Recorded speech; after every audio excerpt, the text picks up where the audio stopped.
అందరికీ నమస్తే. ఈరోజు కాంగ్రెస్ పార్టీకి భద్రాద్రి కొత్తగూడెం జిల్లా జనరల్ సెక్రటరీగా ఉన్నటువంటి నేను నిన్న రాజీనామా చేయడం జరిగింది. ఆ రాజీనామా పత్రాన్ని టీపీసీసీ రాష్ట్ర అధ్యక్షులు, డీసీసీ భద్రాద్రి కొత్తగూడెం జిల్లా అధ్యక్షులు వీరయ్య గారికి కూడా నిన్న హైదరాబాద్ పోయి రాజీనామా లేఖను అందజేయడం జరిగింది. ప్రధానంగా రాజీనామా చేయడానికి గల కారణాలు, కాంగ్రెస్ పార్టీలో జిల్లా జనరల్ సెక్రటరీగా ఉన్నటువంటి నాకు ప్రోటోకాల్ లేకోకుండా వాళ్ళు ఏ కార్యక్రమం చేసినా మాకు చెప్పరు. స్థానికంగా ఉన్నవాళ్ళు నన్ను పిలవరు. అసలు నేను కాంగ్రెస్ లో ఉన్నానా లేదా అనేది నాకే అర్థం కాదు. ఇంకోటి ఏంటంటే, నేను ఏ వ్యక్తిని అయితే నమ్మి పార్టీలోకి వచ్చానో, ఏ వ్యక్తి అయితే నా భుజం మీద చేసి నాకు అన్నం పెట్టి టేబుల్ మీద పక్కన కూర్చోబెట్టుకుని నన్ను ప్రోత్సహించారో, ఆ వ్యక్తే లేనిపోయిన కేసుల్లో నన్ను ఇరికిచ్చి 2 నెలల పాటు జైల్లో ఉంచేలా చేశారని బయటకు వచ్చిన తర్వాత తెలిసిన తర్వాత ఇక ఆ పార్టీలో ఉన్నా లేకపోయినా అవసరం లేదని అనిపించింది. నిన్న మా కార్యకర్తలందరూ అభిప్రాయం మేరకు మా కార్యకర్తలందరూ కూడా ఫోర్సు చేయడం జరిగింది. 2 లక్షల మంది కార్యకర్తలు నాకు గత 9 సంవత్సరాల నుంచి 2 లక్షల మంది కార్యకర్తల్ని భారతీయ సర్వ సమాజ్ మహాసంఘ ఆధ్వర్యంలో నేను ఆర్గనైజేషన్ చేసుకుంటా వాళ్ళ సమస్యల మీద అధికారాన్ని కలుస్తూ వస్తున్నా. మీ అందరికీ తెలుసు, అనేక సందర్భాల్లో అనేక కేసులు నా మీద పెట్టించడం జరిగింది. 15 కేసుల వరకు 3 నెలల్లో 15 కేసులు నా పైన నమోదు చేయించడం జరిగింది. ఆ కేసులన్నిటి మీద కూడా నేను హైకోర్టులో రిట్ ఫైల్ చేయడం జరిగింది. అది కోర్టులో ఉన్నాయి కాబట్టి ఇప్పుడు నేను మాట్లాడదలుచుకోలేను. ముఖ్యంగా ఏంటంటే, ఇప్పుడు నా ప్రయాణం భారతీయ కిసాన్ యూనియన్ సంస్థ కేంద్ర ప్రభుత్వ అడ్వైజర్ అయినటువంటి ఎక్స్ అడ్వైజర్ అయినటువంటి గౌరవనీయులు ఫెర్టిలైజర్ కెమికల్ మంత్రివర్యులు ఢిల్లీ రామ్ కుమార్ వాలియా గారి ఆధ్వర్యంలో మా ప్రయాణం ఉంటుంది. ఈ 2 లక్షల మంది ప్రయాణం.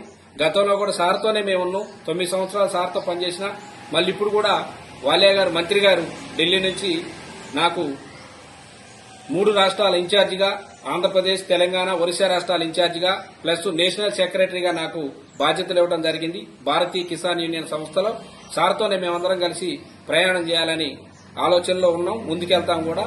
నేను లాస్ట్ అండ్ ఫైనల్ గా ఒకటే విషయం చెప్తున్నా, రాజకీయ నాయకులు మనోళ్ళకి అందరికీ కూడా కష్టపడి ఎవరైతే పనిచేశారో పార్టీలో, కాంగ్రెస్ పార్టీ అనే కాదు, ఏ పార్టీ అయినా కానీ కష్టపడి ఎవరైతే పార్టీ ఆపదలో ఉన్నప్పుడు, పార్టీ ఇబ్బందులో ఉన్నప్పుడు, పార్టీ బాధల్లో ఉన్నప్పుడు పార్టీని నమ్ముకొని పార్టీకి అండగా ఉండి ఎవరైతే మనకు సపోర్ట్ చేశారో వాళ్ళని మనం అధికారంలోకి వచ్చిన తర్వాత గుర్తించి వాళ్ళకి పదవులు ఇచ్చి పార్టీని ముందుకు తీసుకెళ్తే బాగుంటుందనేది నా వ్యక్తిగత అభిప్రాయం. కానీ ఇప్పుడు అట్లా లేదు.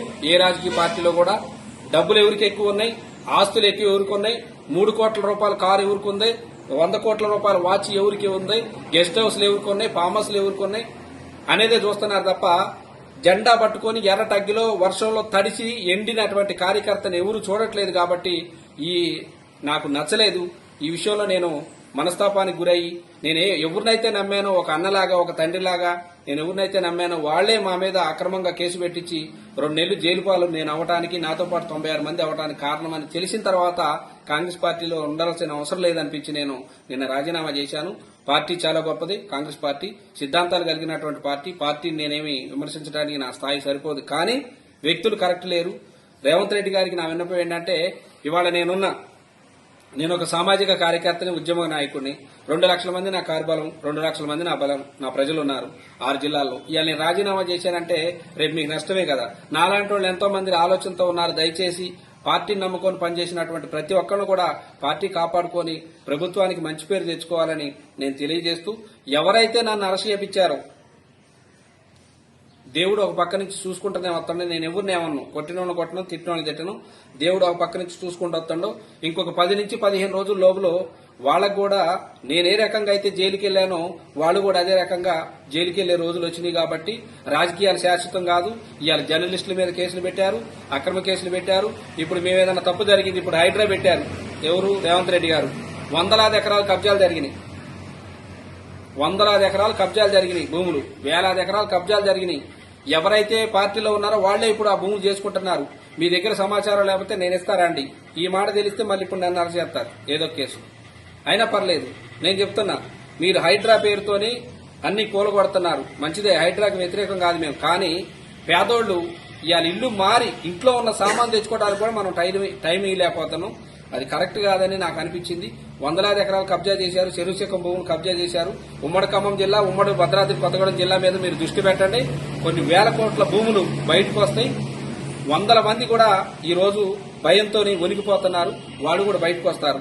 ఈ విషయం మీకు తెలియజేస్తూ కాంగ్రెస్ పార్టీకి రాజీనామా చేసి ఈ క్షణం నుంచి భారత ప్రభుత్వ అడ్వైజరు, మాజీ అడ్వైజరు, ఫెర్టిలైజర్ కెమికల్ మంత్రివర్యులు గౌరవనీయులు రామ్ కుమార్ వాలే గారి సంస్థ ఇది. భారత ప్రభుత్వానికి భారతీయ సర్వసమాజ్ మహాసంఘ్ కూడా ఆయనదే సంస్థ, భారతీయ కిసాన్ యూనియన్ సంస్థ కూడా ఆయనదే. 500 సంఘాలు ఉన్నాయి, మా సారథి సంస్థలు ఉన్నాయి. ఆ సంస్థలో మెయిన్ సంస్థ ఇది. కేంద్ర ప్రభుత్వం ద్వారా ఆమోదింపబడినటువంటి సంస్థ. దీంట్లో చాలా మంది పెద్దోళ్లు ఉన్నారు. 29 రాష్ట్రాల్లో బలంగా ఉన్నటువంటి సంస్థ. ఇప్పుడు ఆ సంస్థకు 3 రాష్ట్రాలకు ఇన్ఛార్జ్ ఇచ్చి నాకు నేషనల్ సెక్రటరీగా మా మంత్రి గారు బాధ్యతలు ఇచ్చాడు. కాబట్టి ఈ క్షణం నుంచి భారతీయ కిసాన్ సంస్థలో 2 లక్షల మంది కార్యకర్తలు కూడా పనిచేస్తామని చెప్పి తెలియజేసుకుంటూ మీకు శుభాకాంక్షలు. ముందుగా దసరా బతుకమ్మ శుభాకాంక్షలు ఉమ్మడి రాష్ట్రాల తెలుగు ప్రజలందరికీ కూడా నా తరపున తెలియజేస్తున్నాను. నమస్తే.